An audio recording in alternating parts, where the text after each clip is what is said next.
Namaste.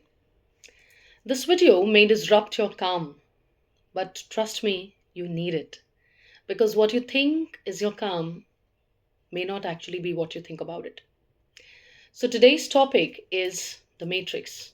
Is the Matrix real? And if it is, how do we know it is real and how to break free from it? Do you ever feel like something is off and you're not able to live as you've always dreamed to live? What if I told you that yes, the Matrix is very real and you are stuck in it?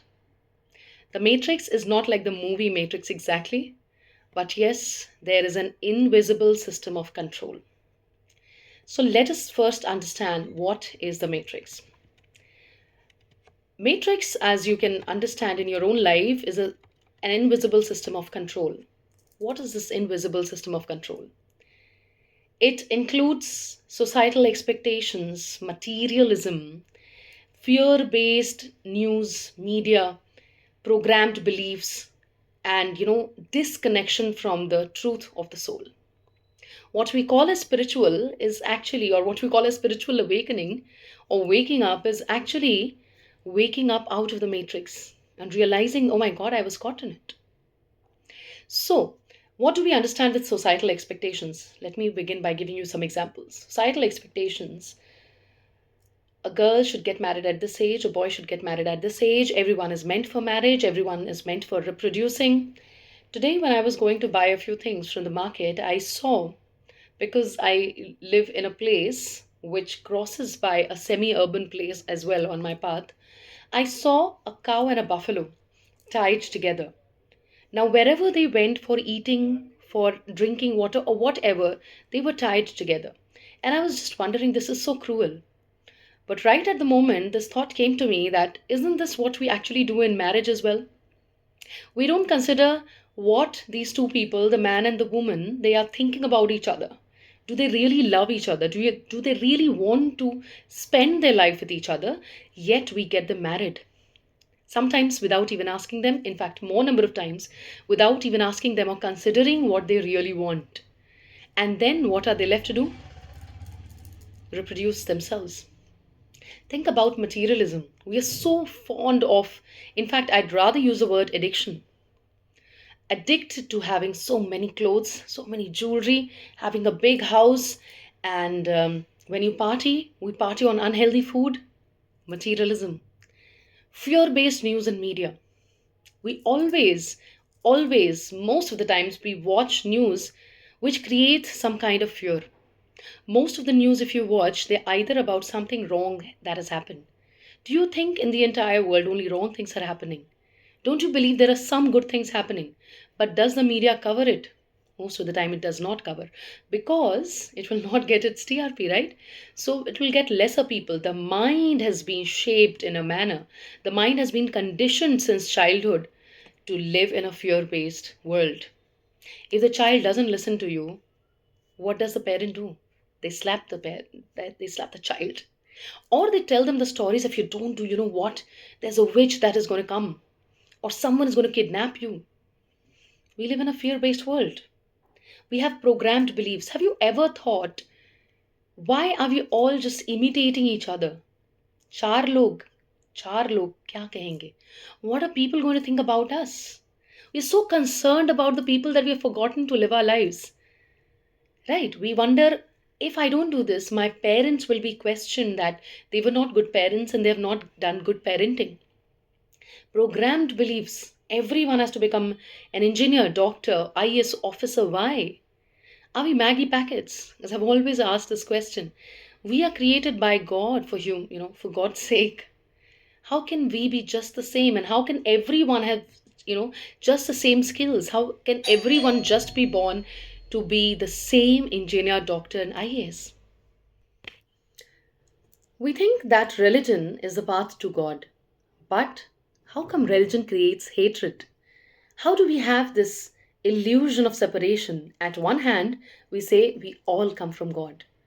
But at the other hand, we also think we are superior, and the other religions people who are not following this religion and following some other faith, are inferior. This is an illusion. This is an illusion of separation because we are all coming from the same self, God. But this is exactly or precisely the proof that we are living in an illusory world, the matrix world, and like the matrix is it's holding you back. Think of all the systems that's created in matrix. Marriage, the way marriage is. Marriage, we think, is about love, but it's more about control by one gender over the other. In the way we have put the role plays, you are going to do this, you are going to do that. Is everyone happy playing those roles? Think about the school system. I will not comment on that, but we do not know what else to do with our kids. But think about the school system, the way it plays control. And it's an official way of introducing children into the further life of the matrix that we want them to live in.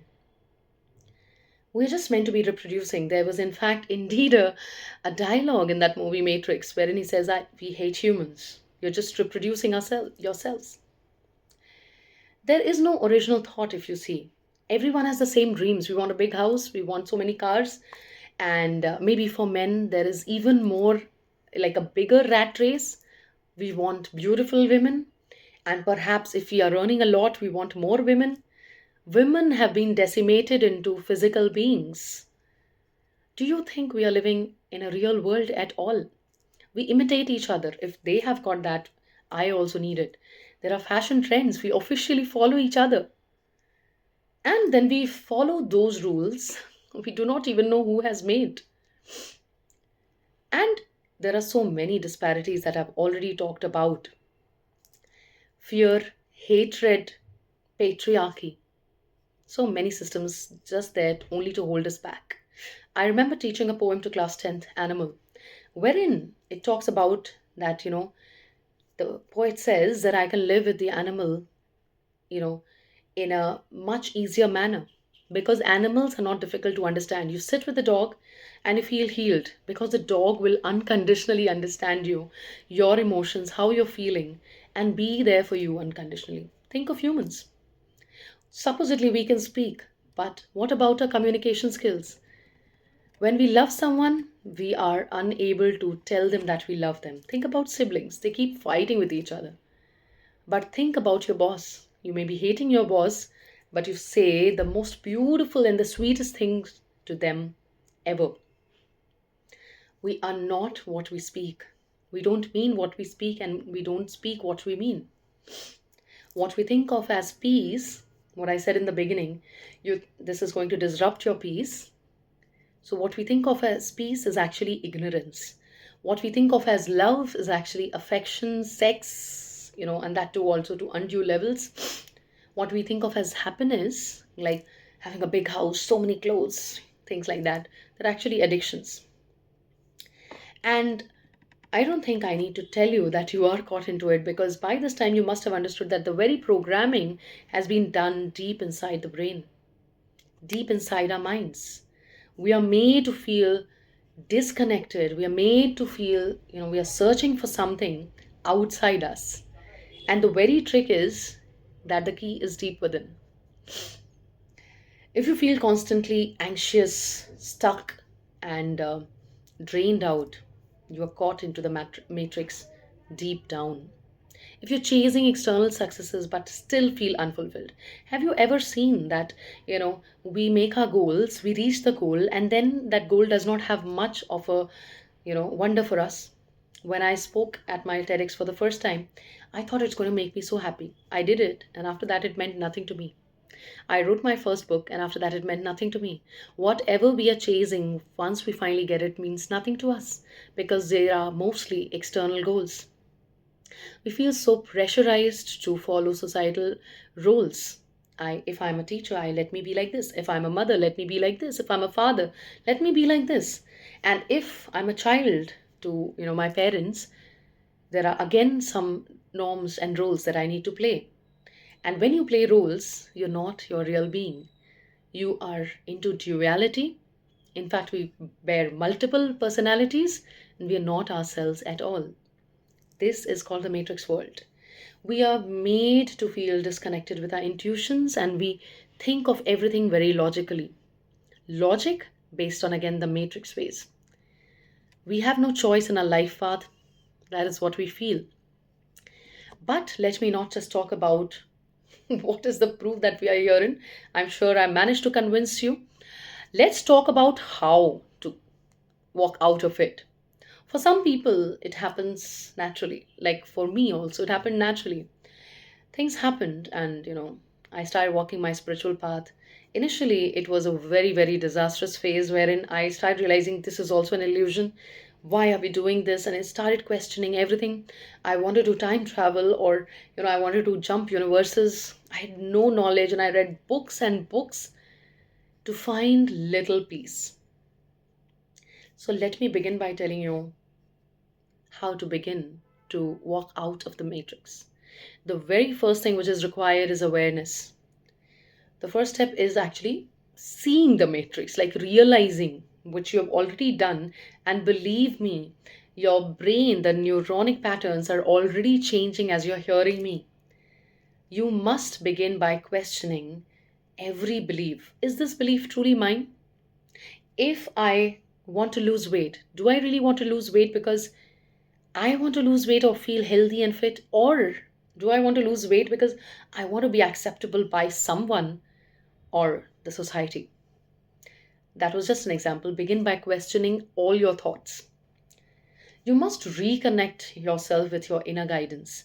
And you can use tools like meditation, in fact, angel cards. And I have an Instagram account which I've just started yesterday to only be capable of giving angelic guidance on a regular basis. And believe me, whoever hears it is saying that it was meant for me. So many people heard it, and I started from zero followers, and everyone who's hearing it is saying that it was meant for me. So begin by taking hold or help from these kind of tools like meditation, angel cards, tarot cards, and maybe even yoga can take you to quite a long extent. You must understand that what is intuition and what is thinking or overthinking. How will you understand that this is what your intuition is saying? Now, let's say that I feel right now that I must go and open the door. Now, why am I feeling like I must open the door? I must ask this question to myself, and if I get the answer, I must open the door because cool wind is going to blow from there, or because my sons are going to come, or because it's time for some blanket packets to come.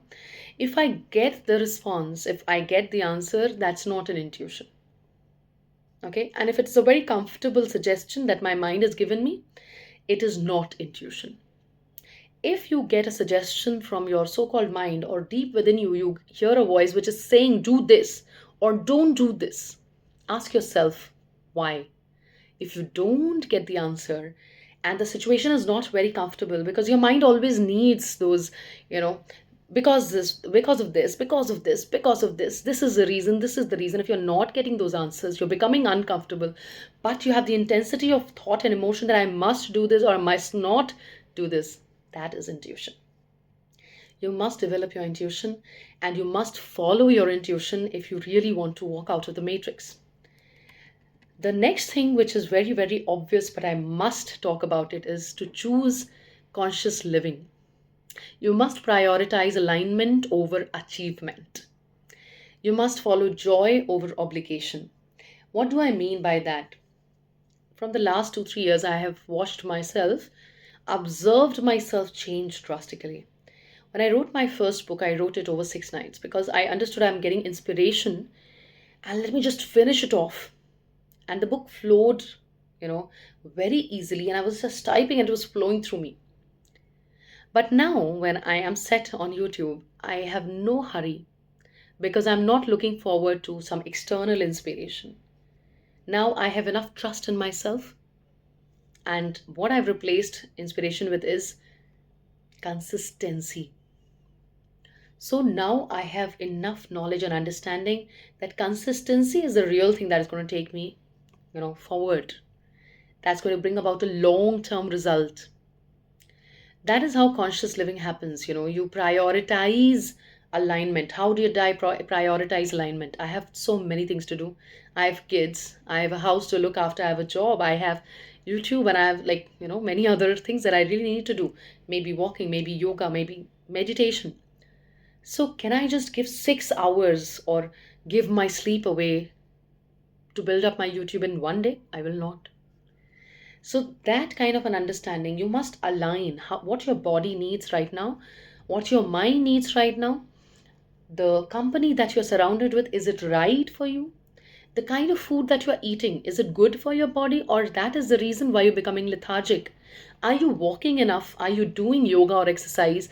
Are you getting rid of toxicity? Are you healing? Are you meditating? Those types of things need to be done because you need to live in alignment. That is what is called conscious living. And what is joy? Joy is something that will stay with you. While when you talk about obligation, so let me talk about, I'm feeling sad, let me eat a chocolate. You need to walk out of that.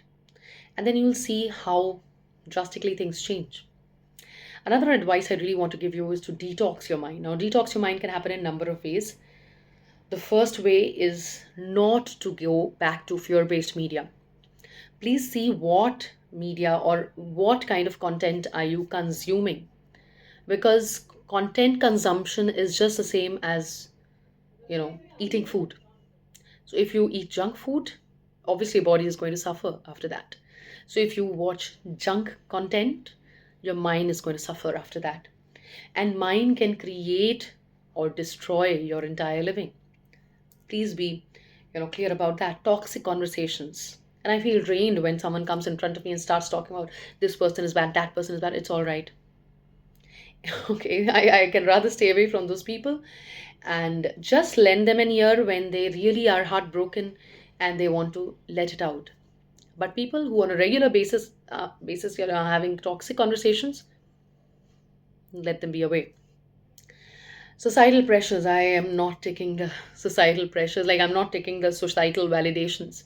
Try to walk out of that. Surround yourself with light and truth. What does that mean? Surround yourself with videos like these, first of all. And there are many more channels that are doing brilliantly and that getting the right content. How do you understand that this is the right content? The right content is going to give you solutions. The right content is not going to just build in fear all, in your mind. The right content will tell you what to do, how to walk out. Okay? Right people, right practices. Okay? So you need to surround yourself with all these. Anchor in spiritual truth. Understand that you're not just a human, you're not this name, you're not this gender alone. This is just like wearing clothes. Today I'm wearing white, tomorrow I may wear black, day after I may wear red. So, just like that, the soul keeps changing its identity, and this identity, who am I, is not permanent. Because the permanent identity is that you are a soul and you are here to have a human experience. So, you are a spiritual being here to have a human experience. You're not a human having some spiritual experience suddenly, right? I think I would end the video by telling you that we are not here to survive the system. We are here to awaken from it. And let me tell you that the real revolution isn't out there somewhere, it's within you. Wake up, unplug, and remember who you are. Thank you so much. Signing off for Namaste.